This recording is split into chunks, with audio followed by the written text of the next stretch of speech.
Today's lesson is 8.2. We're going to do distributive property and GCF, and hopefully you learned probably in middle school that GCF stands for greatest common factor. So if you didn't know that, you might want to add that to the title. So yesterday we talked about adding and subtracting polynomials, and today distributive property, that means multiply, and then greatest common factor, we'll use that to be dividing. So first thing is distributive property. This is something you should have done before. You maybe haven't done it with a lot of exponents, so that might really be the only new part here. So hopefully from last chapter, you've remembered some exponent rules. So when you multiply, remember you add the exponents. So here, when we do 3x times x, there's nothing in front of this x to multiply the 3 by, so it stays a 3. And then the x's, they both have a 1 for an exponent, even though there's not one there, it's a 1. So you'll add those together. So 3 and then x squared, 1 plus 1. And then when you do 3 times 10, you'll do the 3 and 10, which is 30. And then the x has nothing that it's like, so it just stays the same. If these are like terms, you would need to add them. They're not, even though they both have an x. This has an x squared, this does not. So yesterday we talked about combining like terms. They're not like, so that's as far as you can go on number 1. Number 2, same exact thing, just looks different because it's backwards. So you can distribute, you can do the first one or the second one first, it does not matter. I typically do the one on the left first. So 7 times, technically there's a 1 there, so it's just 7. And then the y's, that's got a 1 on it. This has a 3, so that's y to the 4th power. And then 7 times negative 8, make sure you watch the sign, that's a negative. So that's negative 56, and then there's no y on it, so y stays the same. Again, these are not like terms, so that is the final answer. Number 3, so same exact thing, just 3 terms instead of 2, so we're going to multiply all 3. So 2 times 3 is 6, and then with the exponents, we'll add those, so that's g to the 5th power. Next one, 2 times 6 is 12, and then g to the 3rd power. And then the last one, 2 times negative 5, is negative 10. This doesn't have any g on it, so that won't change. Again, no like term, so that's the final answer. And then one more together, number 4. So negative 4 times 9 is negative 36. And then the exponents will add, so that would be to the 5th power. Negative 4 times 8 is negative 32. Then the y's, we get 2 plus 2, which is 4. And then the last one, negative 4 times negative 11 is positive. So watch your sign on that. Positive 44, y squared doesn't change. Final answer. So make sure you understand this before you move on. You'll have a chance to do these on your own after the video for a grade. So make sure you understand it so you do well on the questions below. Next example is finding the greatest common factor. So the GCF of these terms, you're going to list each one separately, find all of the factors of it, and then identify any common ones. So greatest common factor, let me remind you with just numbers really quick. So like 4 and 12. If you are asked to find the greatest common factor of 4 and 12, that means factor it all out. So factor tree is probably what you called it. So those are prime. Do this one all the way until they're all prime. And then you find any in common. So there's a 2 in common, another 2 in common. So the greatest common factor for 4 and 12 is 4. I think that's probably how you learned how to do this in middle school. If not, hopefully you'll catch on as we go. So let me show you this example before we do these problems. So we're going to do the prime factorization like I did here. The variables might throw you off a little, but it's actually easier than the numbers once you understand it. So the prime factors of 2, if I were to make a factor tree, the only things that would be there would be 1 and 2. So 1 times 2. And then I've got x to the 4th, so that means there are 4 x's being multiplied here. So all I'm going to do is list all of those separately. So this is what's called the prime factorization. So I've broken it down into every little tiny piece that equals this original problem. So now we need to do that with a 10. So if I were to factor the 10 out, it's 2 times 5. And then I've got 2 x's, so I'll list those. And then the 6 would be 2 times 3 and just 1x. So now we're looking for anything that's in common. So the numbers first, the only number that's in common here for all 3 is a 2. And then the x's, I've got 1x in common with all of them, but nothing else. So the final answer, you're going to multiply anything that was circled. So I've got a 2 that was circled and an x. So multiply those together, 2x. So that's the final answer for the greatest common factor of these 3 terms. So let's try that on number 1. So we're going to list out our 2 terms like it was listed there for us. So 5x to the 4th and 10x squared. So the prime factors of 5 would be 1 times 5, and then 4 x's. And then 10 would be 2 times 5 and 2 x's. So then find any in common. 5 is the only number that matches. And then the x's, there are 2 pairs that match. So we have to multiply each circle together. 5 times x would be 5x squared. So that is the greatest common factor. Number 2, same thing. So 6y squared and then negative 15. So 6, if we were to factor that out, would get 2 and 3. And then y squared, there's 2 of them. And then the 15, we don't really need to worry about the negative. We're just trying to figure out what the terms are, so you can just ignore that. 3 times 5 would give us 15. So then common factors, the only number is 3. And then because this one has no y's, we can't attach a y to our answer because they are not in common. Remember, greatest common factor means what do they both have. So the only thing they both have is a 3. So that's the final answer for 2. Number 3, so list out each one. I'm not going to worry about the negative. So factors for 4. Let me remind you really quick, it has to be prime factors. So don't write this down because it's going to be wrong.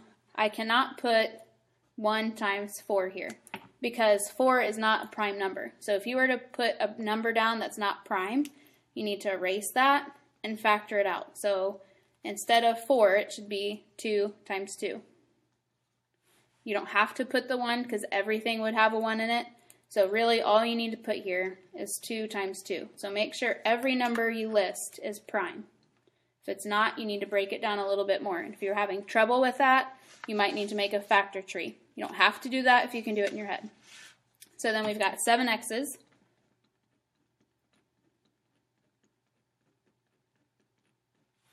Okay, 3. Only factors that go into 3 are 1 and 3. Again, you don't have to put the 1, but you can if you want to. 4 x's. And then same thing with 11. It's a prime number, so the only things that go into it are 1 and 11.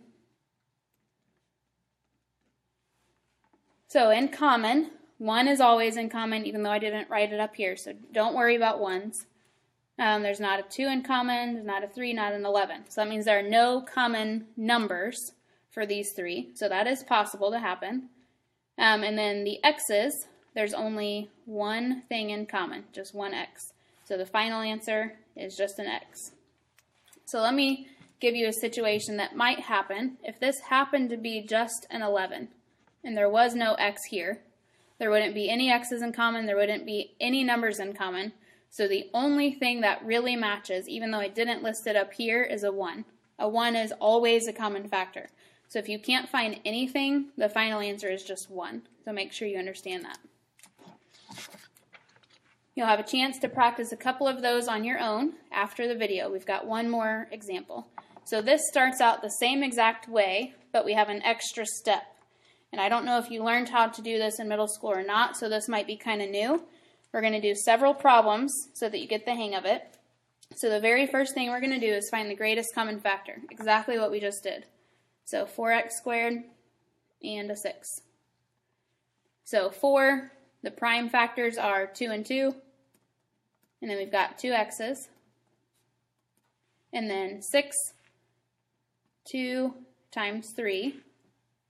So in common, we've got a 2, and that's it. So the greatest common factor here is 2. Before, that was the answer, but now we've got one more step. The word factor, you're going to see this a lot this chapter, and I need you to understand that anytime you see factor, it means divide. So if you need to write that down, factor means divide. So it's asking us to divide this original problem by the greatest common factor. So it's saying divide that by 2. So I'm going to rewrite it down here. 4x squared plus 6. Wants us to divide it by 2. So each term gets divided by 2. And then the way you write the answer is to put the greatest common factor out front of parentheses. And then when you divide, whatever's the answer here goes inside parentheses. So 4 divided by 2 is 2. There's no x's in common here, so x squared stays the same. And then 6 divided by 2 is 3. So this is the answer. So that seems kind of odd, but let me kind of take you back to the first example. The first example was to distribute, which means multiply. So we started with a problem similar to this and distributed that too. Now it's saying do it backwards. So it's giving us what was the answer to a problem that was distributed. So if you want to check this, you could distribute the 2 and see if it matches. So that is the original problem. So we're dividing out the greatest common factor to see what original problem was distributed to give us this answer. So I know that doesn't look like a final answer, but it is. Let's try number 2. So again, starting with the greatest common factor. If this part is something you can do in your head by now, that is fine. You do not have to show all of this work unless you just need to. So 8, I need to factor it out completely. So again, let me remind you, I cannot do 2 times 4 because 4 isn't prime. So that might be something you start with, but then notice that 4 breaks down more. So I need to get rid of 4 and break it down to 2 times 2. So make sure that all of your numbers are prime. And then I've got a couple x's. And then on 12, same thing, make sure you list prime numbers. Let me get the pencil again. If I started with 2 times 6, 2 is prime because I can't break it down anymore. 6 is not prime, so I need to break it down to 2 times 3. So now those are all prime, times x. If you're needing help with this part, make sure you get to resource sometime today. So circle anything that's in common. There's a 2 in common, another 2 in common, and an x in common. So remember to find the greatest common factor when you've got multiple things here.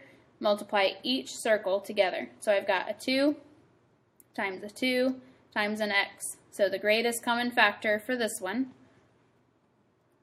is 4x. So that's not my answer. That's what I'm dividing this problem by. So down here, 8x squared, I'm just rewriting the problem, divided by 4x divided by 4x. So this term, remember, goes out front of parentheses. And then divide, whatever's left goes inside. So 8 divided by 4 is 2. And then this is something we learned last chapter. You subtract these exponents, 2 minus 1. And then on this one, 12 divided by 4 is 3.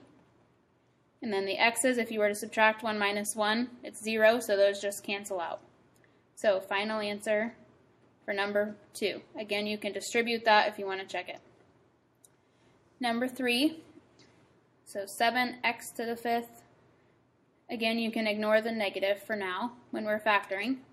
So 7 is prime, which means nothing goes into it except 1 in itself. So if it's prime, you can go ahead and put the 1. And then we've got 5 x's. And then 4 breaks down to 2 times 2 with 8 x's.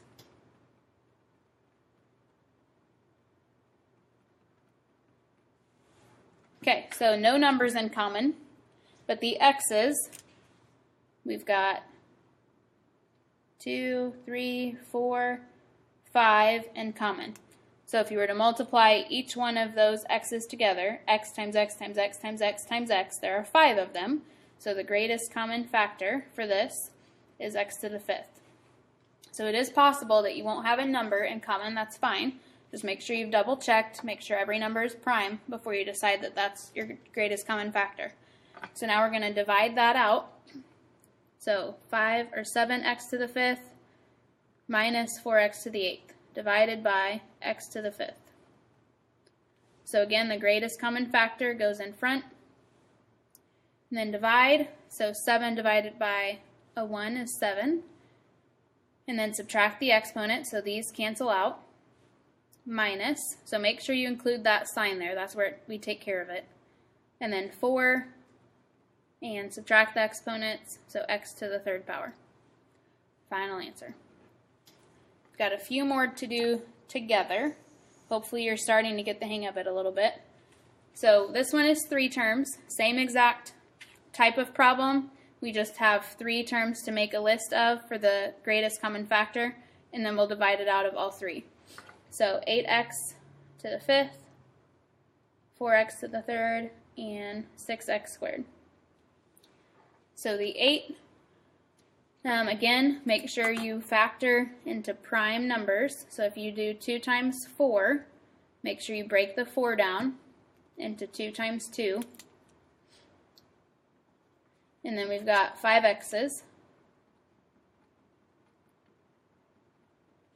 And then the 4 would be 2 times 2 with 3 x's. And 6 is 2 times 3 with 2 x's. So circle the matches. We've got a 2 in all of them. And that's it. There's a 2 in common here, but it has to be in common with all 3. We've got an x in common, another x in common, and that's it. So 2 times x, the GCF here is 2x squared. So we're going to divide the original problem by 2x squared. So rewrite that down here. Divide by 2x squared on each one. So our final answer, put the GCF in front of parentheses and divide each term. So 8 divided by 2 is 4. Subtract the exponents, you get 3. 4 divided by 2 is 2. Subtract the exponent, you get 1. And then minus 6 divided by 2 is 3. Subtract the exponents, they go away. So this is the final answer. Number 5. Again, if you can do this first step in your head, some of you are probably getting pretty good at it by now. I don't mind if you just find the GCF in your head and then divide it out. So 15 breaks down to 3 times 5 with 2 x's. 9 is 3 times 3 with 1x. And then 12, let me get the pencil again. If you do 3 times 4, you need to break the 4 down into 2 times 2. And no x's on that one. So in common, all of them have a 3. And that's it. So GCF is just 3. So divide each term by the 3.